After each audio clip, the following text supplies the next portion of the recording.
আসসালামু আলাইকুম রাহমাতুল্লাহ। কেমন আছেন আপনারা সবাই? আশা করছি আল্লাহর অশেষ রহমতে আপনারা সকলেই ভালো আছেন কিংবা ভালো থাকার চেষ্টা করছেন। আজকের ভিডিওটি শুরু করার আগে আমি আপনাকে অনুরোধ করব, যদি সম্ভব হয় ঘরের এক কোণে একটু নিরিবিলিতে বসুন। গভীর কোনো দীর্ঘশ্বাস কি আপনার বুক থেকে বেরিয়ে আসছে? মনে হচ্ছে কি জীবনটা আজ একদম থমকে গেছে? চারপাশের এই বিশাল দুনিয়ার সবাই যেন কেমন ব্যস্ত, সবাই নিজের মতো করে এগিয়ে যাচ্ছে, অথচ আপনার নিজের জীবনটাই একটা গভীর অন্ধকূপে বন্দী হয়ে আছে। আপনি হয়তো দিনের পর দিন চেষ্টা করে যাচ্ছেন, নিজের শতভাগ উজাড় করে দিচ্ছেন একটা সুন্দর ভবিষ্যতের জন্য, একটা শান্তির সম্পর্কের জন্য, কিন্তু মনের মতো একটা কেরিয়ারের জন্য। কিন্তু প্রতিবারই ফলাফলের জায়গায় শূন্যতা ছাড়া আর কিছুই মিলছে না। আপনার কান্নাগুলো কেউ দেখছে না, আপনার না বলা কষ্টগুলো কেউ বুঝতে পারছে না। আপনি যাদের আপন ভেবে নিজের সবটুকু দিয়ে দিয়েছিলেন, বিপদের দিনে তাদের কেউ আর পাশে নেই।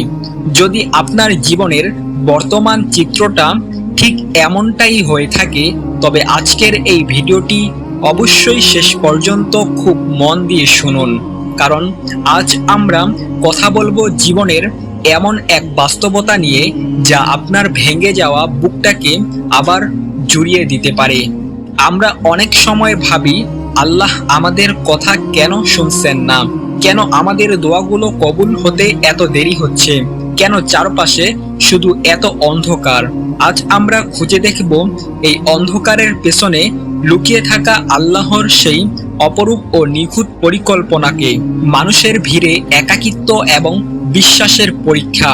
একবার একটু পেছনে ফিরে তাকান তো, শেষ করে আপনি মানুষের কাছে নিজের কষ্টের কথা বলে শান্তি পেয়েছিলেন। হয়তো দু একজন সান্ত্বনা দিয়েছে, কিন্তু দিনের শেষে রাতের আধারে মাথাটা বালিশটা যখন চোখের পানিতে ভিজে গেছে, তখন তো আপনি একাই ছিলেন। এই দুনিয়ার একটা বড় নির্মম সত্য হলো, মানুষের ভালোবাসা আর মায়া ভীষণ শর্ত সাপেক্ষ।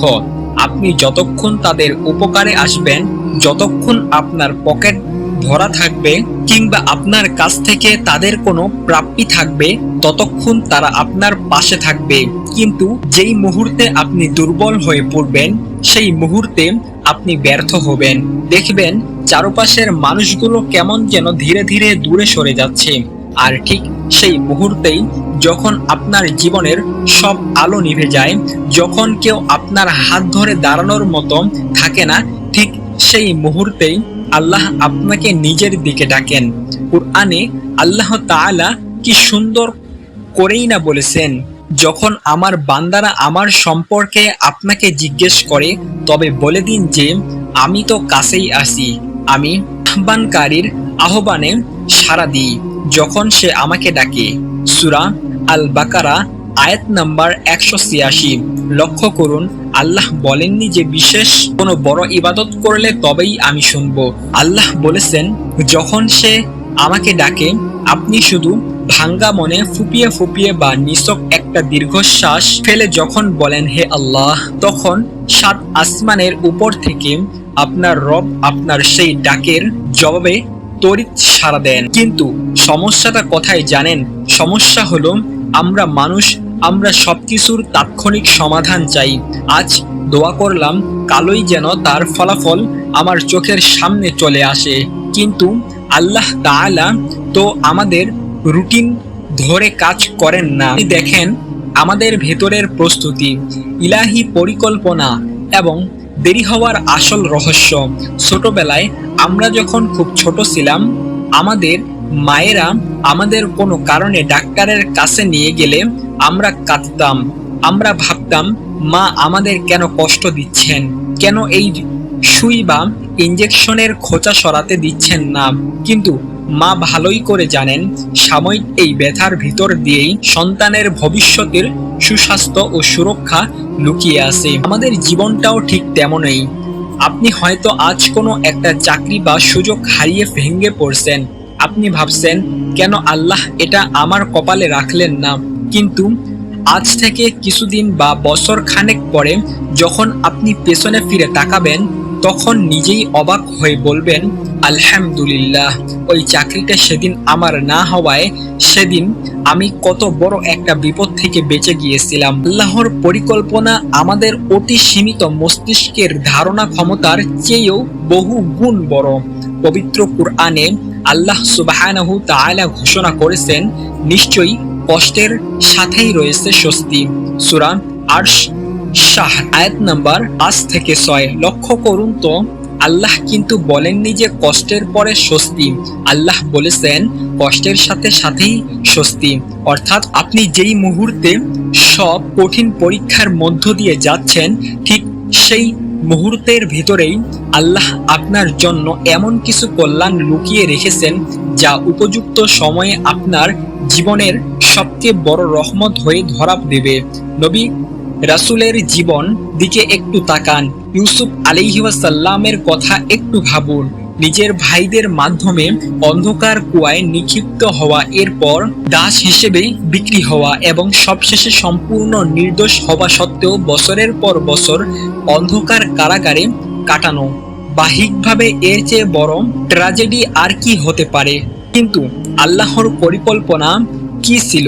ওই কুয়া, ওই দাসত্ব আর ওই কারাগার সবকিছুই ছিল তাকে মিশরের রাজাসনে বসানোর একটা সুনিপুণ সিঁড়ি। তাই আপনার বর্তমানের কষ্ট বা ব্যর্থতা মানে এই নয় যে আপনার জীবনের শেষ হয়ে গিয়েছে।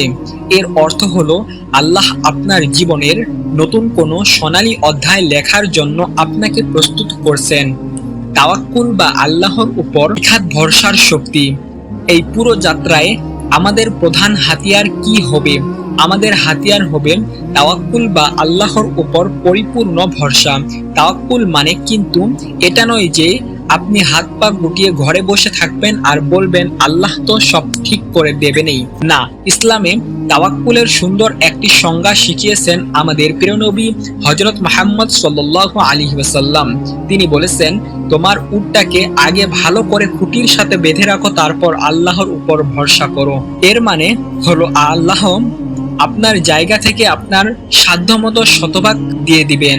পড়াশোনা থাকলে পড়তে হবে, চাকরি বা ব্যবসার চেষ্টা করলে দিনরাত এক করে পরিশ্রম করতে হবে, দরজায় কড়া নাড়তে হবে, কিন্তু সমস্ত চেষ্টা শেষ করার পর ফলাফল যখন আপনার নিয়ন্ত্রণের বাইরে চলে যাবে, তখন ভেতরে বিন্দু মাত্র দুশ্চিন্তা না রেখে এক বুক প্রশান্তি নিয়ে বলতে হবে, হে আল্লাহ, আমি আমার সর্বোচ্চ, এখন চূড়ান্ত ফয়সালা একমাত্র তোমার হাতে।